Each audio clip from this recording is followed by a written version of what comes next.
Merhaba sayın seyirciler, yeni bir Avrupa gündemine hoş geldiniz. Bugün 8 Ağustos Cumartesi. Bugün itibariyle baktığımızda Almanya'da koronavirüs vaka sayısı artmaya devam ediyor. Tam 3 gündür arka arkaya koronavirüse yakalananların sayısı 1000'in üzerine geçti. Resmi rakamlarla ifade edecek olursak, Cumartesi günü koronavirüse yakalananların sayısı tam 1112 oldu ve bu önemli bir artışı ifade ediyor. Yine Cuma günü 1145, Perşembe günü de 1045 idi. Dolayısıyla son 3 gün yapılan artışlara baktığımızda Almanya'da koronavirüse yakalanan insan sayısında hızlı bir artışın olduğunu net bir şekilde görülüyor. Bu tabii ki doğal olarak önlemleri yeniden tartışmaya açtı ve özellikle Risiko bölgesinden gelenlere hangi çerçevede Almanya'ya geleceği konusunda tartışmalar daha önce yapılmıştı ve bugün itibariyle, yani bugün 8 Ağustos Cumartesi günü itibariyle risiko bölgelerinden gelenler Almanya'da mecbur olarak test yapacaklar. Daha önce bu test sorunlu değildi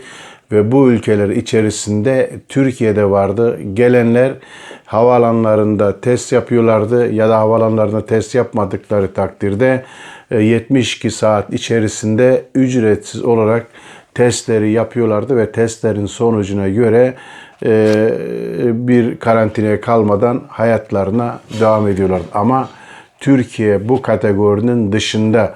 Bu geceden itibaren saat 23.59'dan itibaren Türkiye'nin bütün havaalanlarından Almanya'ya yapılacak seyahatler öncesinde bir negatif korona testi sunulması gerekiyor mecbur olarak. Yani eğer Türkiye'de bir test yaptığınız takdirde bunun sonucu negatif olması lazım ve bu testle birlikte ancak uçağa binebiliyorsunuz. Hem Türk Hava Yolları hem Sun Express hem Pegasus hepsi müşterilerine göndermiş oldukları yazılarda bu geceden itibaren negatif testi getirmeyenlerin uçağa alınmayacağını ifade ettiler. Aslında ilginç bir gelişme tabii ki. Türkiye'de demin söylediğimiz gibi risiko bölgesinde ve şu anda risiko bölgesinden Almanya'ya gelenler ücretsiz bir şekilde Almanya'daki havaalanlarında testler yaparken Türkiye'den gelenler ise Türkiye'de test yapmak zorundalar ve her test için eğer havaalanı dışındaysa 15 euro, eğer havaalanında yapıyorlar ise bu 30 euro miktarında. Dolayısıyla Türkiye'nin burada ayrı bir kategoriye alındığı çok net bir şekilde görülüyor.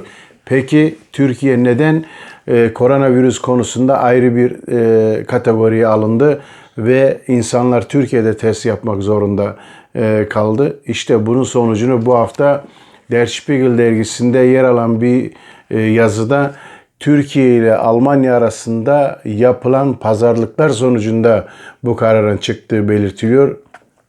Türkiye'nin özellikle turist çekmek için sahil bölgelerine turistleri çekmek, daha fazla insanın sahil bölgelerine gidip tatil yapması için Almanya nezdinde girişimler yapmıştı ve bu girişimlerin ardında biliyorsunuz hafta içerisinde Antalya, İzmir, Muğla ve Aydın için seyahat uyarısı kaldırıldı. Yani bu kentlere gidilip tatil yapılabilecek ama bu kentlere gidildikten sonra da insanlar başka kentlere de gidebilirler ya da başka kentlerden gelip de bu kentlerden uçuş yapabilirler. Karmaşık bir durum ama işin özü bir pazarlık sonucu, yani 4 kente seyahat uyarısının kaldırılması şartıyla Türkiye testleri kendisi yapacağını ve insanları test yaptıktan sonra Almanya'ya göndereceğinin garantisini Alman hükümetine verdiği için Türkiye şu anda test konusunda ayrıcalıklı bir noktada ve Türkiye'den gelenler de adeta bir cezalandırılıyor. Yani Almanya'ya gelirken ücretsiz bir şekilde test olmak varken Türkiye'de en azından 15 euro ya da 30 euro vermek zorunda kalıyorlar ve bu sayı tabii ki eğer kalabalık ailelerse 150 euroya belki de daha fazla miktara çıkabiliyor ve bu tabii ki önemli ve euro cinsinden tabii ki olması dikkat çekici. Hem Türkiye hem Almanya tarafından yapılan açıklamalarda bedel 15 ve 30 euro olarak belirtiliyor. Bu da tabii ki Almanya'dan Türkiye'ye gidenlerin bir kez daha döviz makinesi olarak görüldüğünü ve bu insanların dikkat edilmediği, bu insanların durumunun Türkiye tarafından dikkate değer görülmediği anlaşılıyor. En azından Türkiye şu garantiyi verebilirlerdi. Almanya'nın yaptığı ücretsiz testi biz üstleniyoruz diyebilirdi ve böylece Türkiye'den Almanya'ya gelenler muaf tutulabilirdi. Ama Türkiye hükümeti bunu da yapmadı. Adeta faturayı insanların sırtına yükledi ve bu testten bir şekliyle maddi gelir elde etmenin yolunu seçmiş oldu. Bu tabii ki olumsuz bir durum dememiz lazım. Ve tabii ki zor bir durum ama genel olarak baktığımızda bunun bile sorunu çözmediğini hepimiz biliyoruz. Yani sadece Türkiye'den gelenlerin bu testin yapılması sorunu çözmeyecek. Çünkü Almanya'daki vaka sayısındaki artış kendisini gösteriyor ve bugün itibariyle yani cumartesi günü itibariyle Almanya Avrupa Birliği üyesi Bulgaristan ve Romanya'dan gelenlere de seyahat uyarısı konusunda açıklama yaptı ve Dışişleri Bakanı bu ülkelerden gelenlerin de uyarı çerçevesine dahil edildi ve seyahat uyarısını bu bölgelerde yaptı. Dolayısıyla bu bölgelerinde Robert Koch Enstitüsü tarafından riziko bölgesi olarak tanımlanması şu anda resmi olarak açıklandı. Dolayısıyla riziko bölgesi artık Avrupa Birliği içinde mi dışında mı tartışmasını bir yana bırakmış. Avrupa Birliği içerisinde de benzer bir şekilde vaka sayısında artışlar söz konusu. Zaten İspanya'da artışın olduğu biliniyor ve diğer ülkelerde ve bunlar da Almanya tarafından en azından riziko bölgesi ilan edilmiş ve bu bölgelere seyahat edilmemesi konusunda uyarıda bulunmuştu. Dolayısıyla rakam günlük vaka sayısındaki artış 1000'in üzerine geçince de önlemlerin tekrardan arttırılması söz konusu olabilir. Ama burada dikkat çeken bir nokta var. O da Alman Ev Doktorları Birliği'nden bir açıklama yaptı.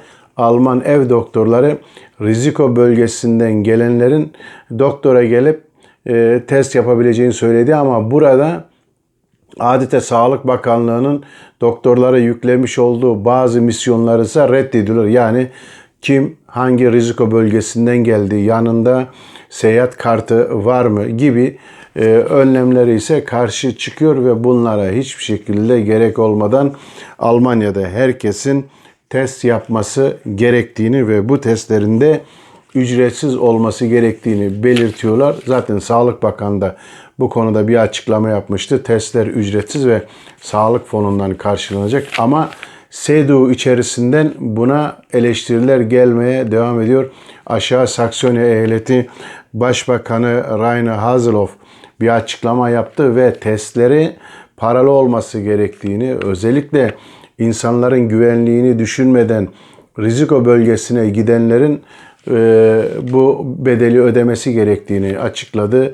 Bunu destekleyenler de var ama dediğimiz gibi Sağlık Bakanlığı bu konuda geri adım atma niyetinde değil ve özellikle de riziko bölgesinden gelenlerin 72 saat içerisinde istedikleri yerde test yapabilecekleri ve bu testin ücretsiz olabileceğini bir kez daha tekrarlamış oldu. Tabii ki en dikkat çekici noktalardan bir tanesi önümüzdeki hafta özellikle Kuzey Ren-Vesfalya'da da okullar açılmaya başlanacak.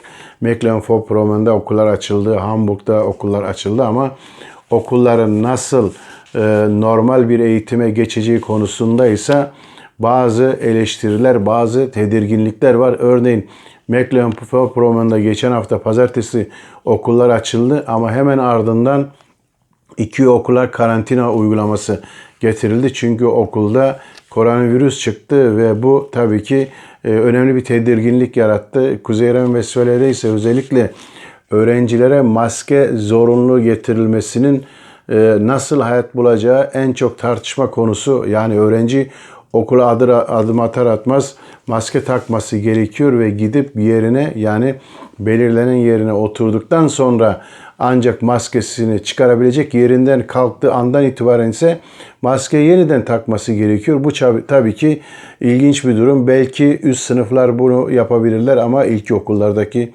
çocuklar bunu nasıl yapacaklar ve bu hijyen kuralları, daha özellikle maske ile eğitimin ne kadar sonuç vereceği de tartışmalı bir şekilde. Onun için eğitimciler bu konuya özellikle soğuk bakıyorlar. Dolayısıyla yazın zirve yaptığı ve yavaş yavaş geri dönüşlerin başladığı bu süreçte Almanya'da koronavirüs önlemleri konusunda ciddi sıkıntıların olduğu bugün de bir kez daha görülüyor diyelim. Bugünkü bültenimizi burada noktalayalım. Kanala abone olmayı unutmayın. Bir sonraki programda görüşmek üzere. Hoşça kalın.